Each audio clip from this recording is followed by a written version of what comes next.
കാലിക്കറ്റ് സർവകലാശാലയിൽ DSU ഭാരവാഹികളുടെ സത്യപ്രതിജ്ഞാ ചടങ്ങ് VC റദ്ദാക്കി. രക്തസാക്ഷികളുടെ പേരിൽ സത്യപ്രതിജ്ഞ നടത്തിയതോടെ ചടങ്ങിൽ നിന്ന് vice chancellor doctor P. Raveendran ഇറങ്ങിപ്പോയി. ഔദ്യോഗിക വാചകങ്ങൾക്ക് എതിരായാൽ സത്യപ്രതിജ്ഞയാവില്ലെന്ന് VC ഭാരവാഹികളെ നേരത്തെ അറിയിച്ചിരുന്നു. MTS കരീം ചേർന്നു വിശദാംശങ്ങളുമായി. MTS, good morning.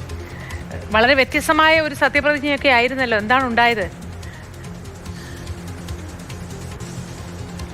Moti, good morning.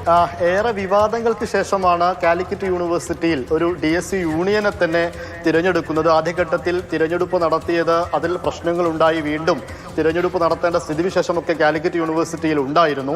എന്നാൽ യൂണിയൻ തിരഞ്ഞെടുത്ത് SFI ആണ് അവിടെ വിജയിച്ചത്. അവരുടെ സത്യപ്രതിജ്ഞാ ചടങ്ങാണ് ഇന്നലെ സിൻഡിക്കേറ്റ് ഹാളിൽ നടന്നത്. എന്നാൽ സത്യപ്രതിജ്ഞാ ചടങ്ങിൽ രക്തസാക്ഷികളുടെ പേരിൽ ഇവർ സത്യപ്രതിജ്ഞ ചെയ്തു എന്നതാണ് അവിടെ പ്രശ്നങ്ങൾക്ക് ഇടയാക്കിയത്. അതായത് അവർ പറഞ്ഞത് നവലോക ക്രമത്തിനായുള്ള പോരാട്ടത്തിൽ ജീവൻ നഷ്ടപ്പെട്ട അനശ്വര രക്തസാക്ഷികളുടെ പേരിൽ എന്ന് തുടങ്ങിയാണ് സത്യപ്രതിജ്ഞ ആരംഭിച്ചത്. അത് യൂണിവേഴ്സിറ്റി ചട്ടങ്ങൾക്ക് വിരുദ്ധമാണ്, അങ്ങനെ സത്യപ്രതിജ്ഞ ചെയ്യാൻ പാടില്ല എന്ന് VC ആയിട്ടുള്ള ഡോക്ടർ P. രവീന്ദ്രനും രജിസ്ട്രാറുമൊക്കെ യൂണിയൻ ഭാരവാഹികളെ അറിയിക്കുകയും ചെയ്തിരുന്നു. 2 തവണ അറിയിച്ചിരുന്നു.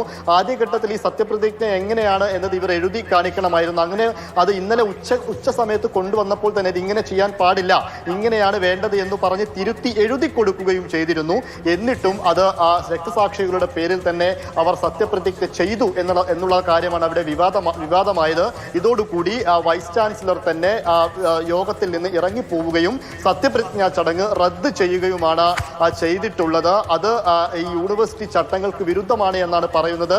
ഒന്നെങ്കിൽ ദൈവനാമത്തിലോ അതല്ലെങ്കിൽ ദൃഢപ്രതിജ്ഞയോ ആയിട്ടാണ് സാധാരണഗതിയിൽ യൂണിവേഴ്സിറ്റിയിലായാലും അല്ലാതെയായാലും ചട്ടങ്ങൾ പ്രകാരം സത്യപ്രതിജ്ഞ ചെയ്യേണ്ടത്. അതിൽ തടസ്സം വരുത്തി, അതിൽ തെറ്റു കാണിച്ചു എന്നതാണ് ഇവർക്കെതിരെ നടത്തിയ കുറ്റം. ഇനി ഇതിൽ ഒരു നടപടി ഉണ്ടായതിനു ശേഷം മാത്രമായിരിക്കും പുതുക്കിയ തീയതി നിശ്ചയിക്കുക. അതിനുശേഷമായിരിക്കും സത്യപ്രതിജ്ഞ വീണ്ടും നടത്തുക. എന്നാൽ SFI ഇതുവരെ ഇതിലൊരു പ്രതികരണവുമായിട്ടൊന്നും രംഗത്ത് വന്നിട്ടുമില്ല. മോത്തി, ശരി.